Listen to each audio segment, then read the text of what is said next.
చేవెళ్ల నియోజకవర్గం చేవెళ్ల లోక్సభ స్థానంలో రంజిత్ రెడ్డి టీఆర్ఎస్ నుంచి పోటీ చేస్తున్నారు. కాంగ్రెస్ నుంచి కొండా విశ్వేశ్వరరెడ్డి పోటీ చేస్తున్నారు. టీఆర్ఎస్ ఎంపీగా ఉన్నారాయన, సిట్టింగ్ ఎంపీగా. ఆ తర్వాత కాంగ్రెస్ పార్టీలోకి వెళ్ళి అక్కడ నుంచి పోటీ చేస్తున్నటువంటి పరిస్థితి. ముందుగా టీఆర్ఎస్కు సంబంధించి ఆ పార్టీకి ఉన్నటువంటి అంచనాలేంటి, గెలుపుపై వారికి ఉన్నటువంటి నమ్మకాలేంటి, నియోజకవర్గంలో టీఆర్ఎస్ బలంగా ఉండటం అనేది తమకు కలిసి వచ్చే అంశంగా ఆ పార్టీ భావిస్తోంది. సబితా ఇంద్రారెడ్డి టీఆర్ఎస్లో చేరారు, ఇది కూడా తమకు కలిసి వస్తుందనేది ఆ పార్టీ భావన. మహేందర్ రెడ్డి, కార్తిక్ రెడ్డి వర్గాలు సహకరించడం, ఇవన్నీ కూడా తమ గెలుపునకు దోహదపడతాయనేది ఇటు టీఆర్ఎస్ భావనగా కనిపిస్తోంది. ఇక కాంగ్రెస్ పార్టీకి సంబంధించినంత వరకు, కొండా విశ్వేశ్వరరెడ్డికి సంబంధించినంత వరకు వారి అంచనాలు ఏ రకంగా ఉన్నాయి? సిట్టింగ్ ఎంపీగా ఉన్నటువంటి పరిచయాలు కలిసి వస్తాయని భావిస్తున్నారు. ఆర్థికంగా బలంగా ఉండటం కూడా కలిసి వచ్చే అంశంగా భావిస్తున్నారు. టీఆర్ఎస్ అభ్యర్థి నాన్ లోకల్ కావటం, ఇది తమకు కలిసి వచ్చే అంశంగా కాంగ్రెస్ పార్టీ భావిస్తోంది. రైట్, మనం చూసాం చేవెళ్ల లోక్సభ స్థానంలో ఇటు టీఆర్ఎస్ అటు కాంగ్రెస్ రెండు పార్టీలు కూడా గెలుపుపై ధీమాతో ఉన్నాయి.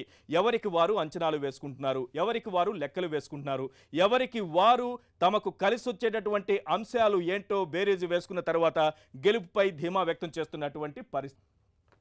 ఖమ్మం నియోజకవర్గానికి సంబంధించి నామా నాగేశ్వరరావు టీఆర్ఎస్ నుంచి పోటీ చేశారు. రేణుకా చౌదరి కాంగ్రెస్ పార్టీ నుంచి పోటీ చేశారు. రైట్, ముందుగా టీఆర్ఎస్కు కలిసి వచ్చే అంశాలు ఏమున్నాయన్నది ఒక్కసారి స్క్రీన్ పైన చూద్దాం. టీఆర్ఎస్కు కలిసి వచ్చే అంశాలు, కాంగ్రెస్ ఎమ్మెల్యేలు టీఆర్ఎస్లో చేరడం అనేది ఆ పార్టీకి బలంగా మారింది. ఇది తనకు కలిసి వస్తుందనేది భావన. తుమ్మల, పొంగులేటి, పువ్వాడ వర్గాలు అన్నీ కూడా ఏకమయ్యాయి. వీరందరూ ఏకం కావడం అనేది కూడా తనకు కలిసి వస్తుందనేది టీఆర్ఎస్ భావన. అలాగే గతంలో ఉన్న పరిచయాలు కలిసి వస్తాయనే అంచనాలు కూడా వేసుకుంటున్నారు. ఇది టీఆర్ఎస్కు ఉన్నటువంటి అంచనాలు. ఇక కాంగ్రెస్ పార్టీకి ఉన్నటువంటి అంచనాలు ఏంటి, రేణుకా చౌదరికి ఉన్నటువంటి అంచనాలు ఏంటి, సానుకూల అంశాలేంటి?